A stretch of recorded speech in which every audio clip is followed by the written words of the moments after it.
பயணிகள் அதிக அளவு வருகை தரக்கூடிய கன்னியாகுமரி நகராட்சியின் குடிநீர் தேவைகளை நிறைவு செய்ய பழையாற்றிலிருந்து கூடுதல் நீர் வழங்க 28 கோடியே 20 லட்சம் ரூபாய் மதிப்பிட்ட புதிய திட்டம் செயல்படுத்தப்படும்.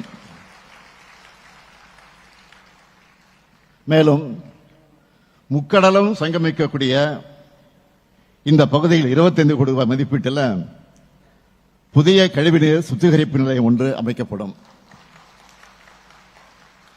இரண்டாவது அறிவிப்பு, குளச்சல் நகராட்சி மற்றும் மண்டைக்காடு பேரூராட்சி பொதுமக்களுடைய நீண்டகால கோரிக்கையை நிறைவேற்றக்கூடிய வகையில் ஏவிஎம் கால்வாய் 1 கோடியே 20 லட்சம் ரூபாய் மதிப்பீட்டில் புனரமைக்கப்படும்.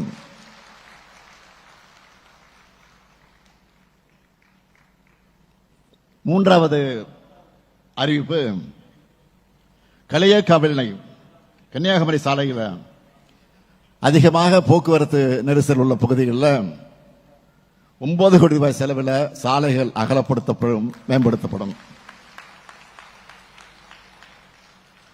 நான்காவது அறிவிப்பு, கல்குளம் வட்டம் முளகமூட்டில் உள்ள பழம்பெரும் தூய மரியன்னை பசிலிக்கா தேவாலயம் 2 கோடி ரூபாய் செலவில் அதன் பழமை மாறாம புனரமைக்கப்படும். ஐந்தாவது அறிவிப்பு, தமிழ்நாடு மீனவர் நலவாரியம் மூலமா தற்போது மீனவர்கள் மற்றும் அவர்தம் குடும்பத்தினருக்கு வழங்கப்பட்டு வரக்கூடிய கல்வி உதவித்தொகை, திருமண உதவித்தொகை உள்ளிட்ட பல்வேறு நலத்திட்ட உதவிகள் போன்ற பல்வேறு நிதி உதவிகள் அனைத்தும் உயர்த்தி வழங்கப்படும். இதற்கான விரிவான அரசாணையும் விரைவில் வெளியிடுவோம்.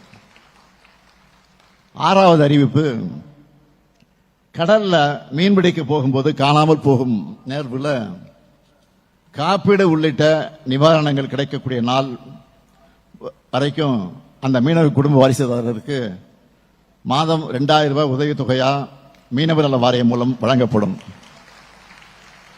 இதுதான் திராவிட மாடல்.